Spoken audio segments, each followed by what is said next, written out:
Assalamualaikum warahmatullahi wabarakatuh. Baik, perkenalkan nama saya Karisma dengan NIM D1B1241167. Ya, jadi pada pembahasan kali ini saya akan memaparkan materi tentang signal introduction. Nah, signal introduction atau sinyal seluler ini adalah sinyal yang memungkinkan sel merespon lingkungan luar, baik itu rangsangan kimia, fisik, maupun biologis. Nah, proses ini penting dalam pertumbuhan dan pembelahan sel, di mana pada pertumbuhan dan perkembangan sel ini, sinyal seluler mengatur pertumbuhan dan pembelahan sel melalui jalur sinyal yang kompleks. Kemudian ada juga faktor pertumbuhan dan hormonnya yang dapat memicu sinyal seluler ini mengaktifkan gen-gen yang terkait dengan pertumbuhan dan pembelahan sel. Contohnya itu misal pada sinyal seluler yang diatur oleh faktor pertumbuhan epidermal yang dapat memicu pertumbuhan dan perkembangan sel ini. Kemudian yang kedua ada diferensiasi sel. Nah, pada sinyal seluler, diferensiasi sel ini mengatur proses perubahan sel menjadi tipe sel yang lebih spesifik. Kemudian dapat memicu ekspresi gen-gen yang terkait dengan diferensiasi sel. Contohnya itu sinyal seluler yang diatur oleh faktor transkripsi yang dapat memicu diferensiasi sel menjadi sel otot atau sel saraf. Nah, kemudian yang ketiga itu homeostatis. Nah, pada sinyal seluler di homeostatis ini memainkan peran penting dalam menjaga keseimbangan internal tubuh, kemudian dapat memicu respon yang membantu menjaga keseimbangan internal tubuh. Contohnya, misalnya sinyal seluler yang diatur oleh insulin dan glukagon yang dapat memicu respon yang membantu menjaga kadar gula darah. Kemudian kematian sel yang terprogram atau apoptosis. Nah, sinyal ini mengatur proses kematian sel yang terprogram yang sangat penting dalam pengembangan dan pemeliharaan jaringan. Kemudian kematian sel terprogram ini di sinyal seluler dapat memicu apoptosis melalui jalur sinyal yang kompleks.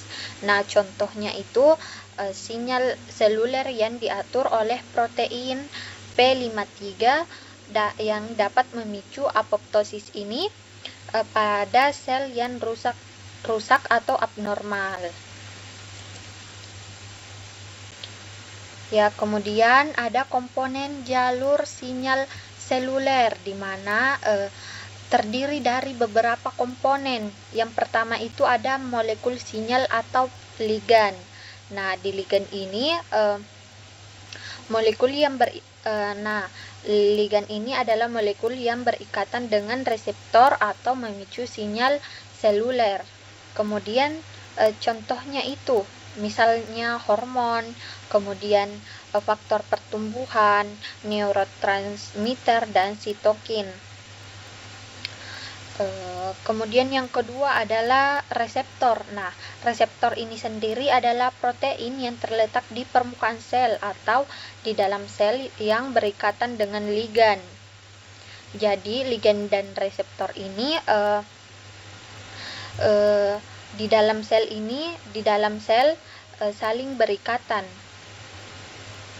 Kemudian yang ketiga ada protein transduksi sinyal, yang dimana definisi dari protein transduksi sinyal ini adalah protein yang memediasi sinyal dari reseptor ke efektor akhir.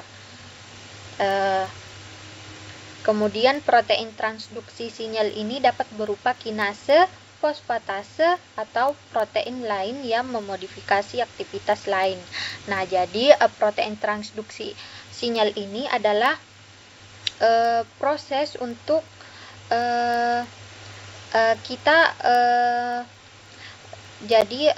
protein transduksi sinyal ini adalah proses untuk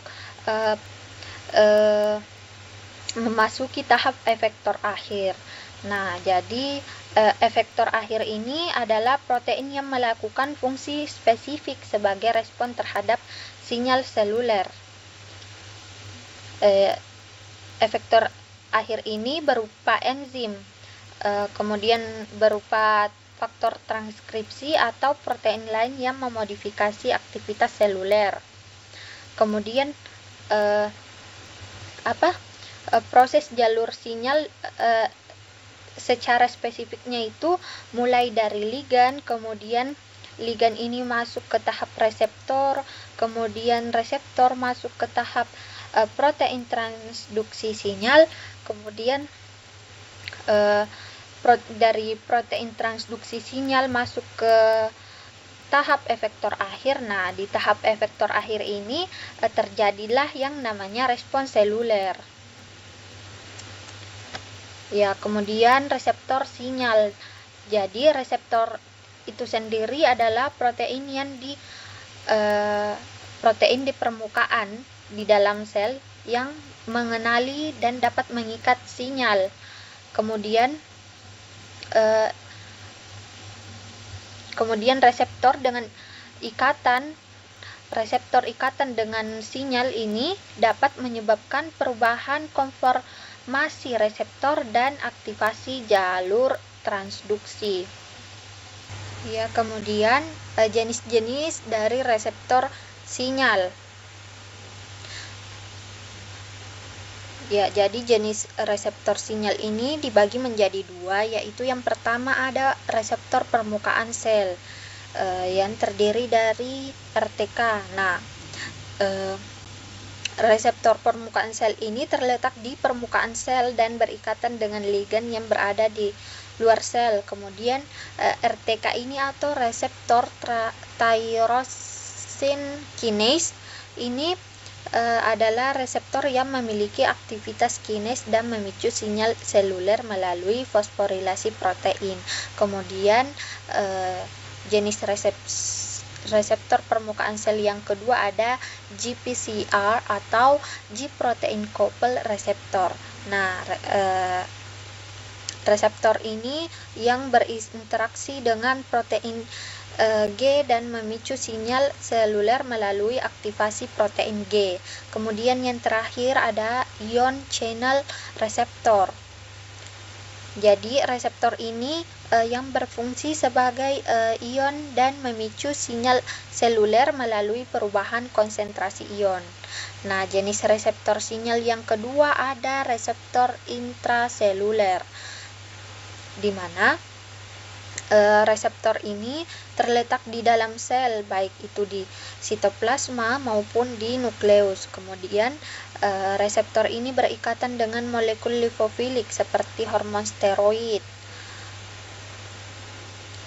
Contohnya itu reseptor steroid yang berikatan dengan hormon steroid dan memicu sinyal seluler melalui regulasi ekspresi gen. Ya, jadi kedua jenis reseptor ini memainkan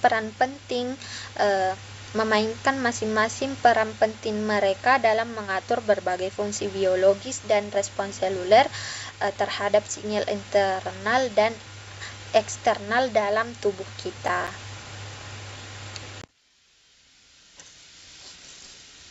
Ya, kemudian transduksi sinyal, di mana transduksi sinyal ini adalah proses mengubah sinyal dari luar sel menjadi respon intraseluler.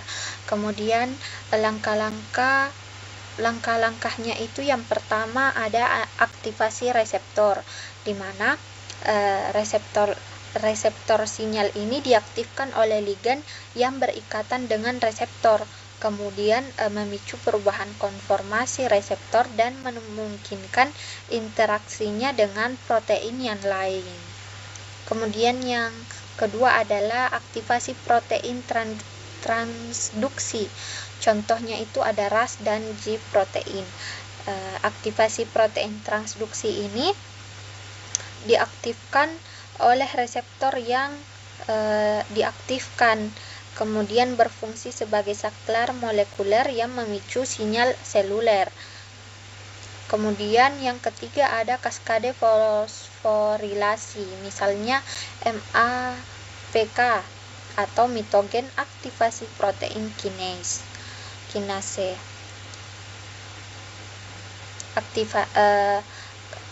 Kaskade fosforilasi ini memicu yang melibatkan serangkaian reaksi fosforilasi protein, kemudian memicu amplifikasi sinyal dan memungkinkan respons seluler yang spesifik. Kemudian yang keempat ada aktivasi faktor transkripsi, di mana kaskade fosforilasi tadi memicu aktivasi faktor transkripsi yang mengatur ekspresi gen. Kemudian faktor transkripsi ini yang diaktifkan dapat berikatan dengan elemen responsif pada DNA dan memicu transkripsi gen target. Ya, jadi contoh jalur RTK pada sinyal transduksi.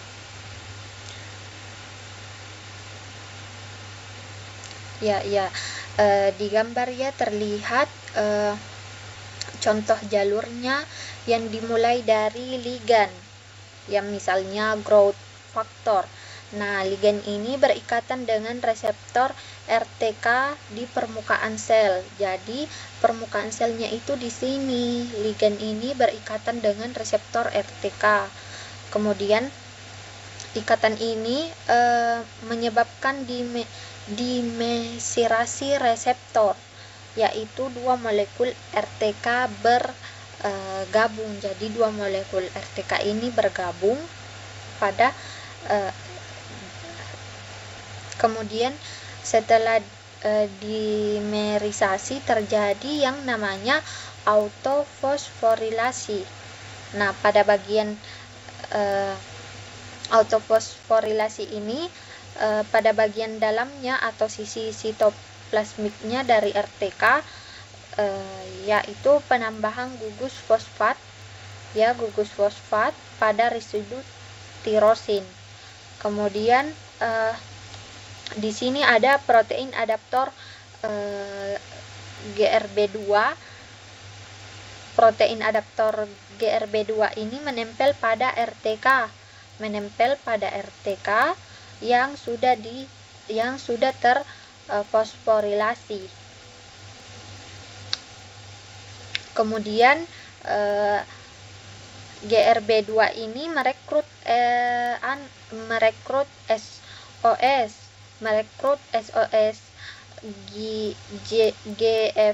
GEF yang akan mengaktifasi protein kecil RAS.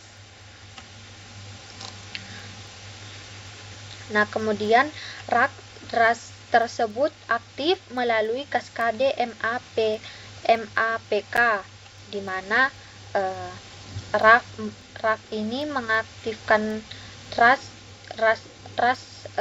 tersebut mengaktifkan RAF, kemudian RAF mengaktifkan MEK, kemudian MEK itu mengaktifkan ERK. Jadi pada ERK ini masuk ke inti sel dan memicu ekspresi gen yang mengatur. Yang mengatur di sini ada proliferasi, diferensiasi, dan kelangsungan hidup sel. Nah, mekanisme ini dalam tubuh penting dalam pertumbuhan dan perkembangan sel serta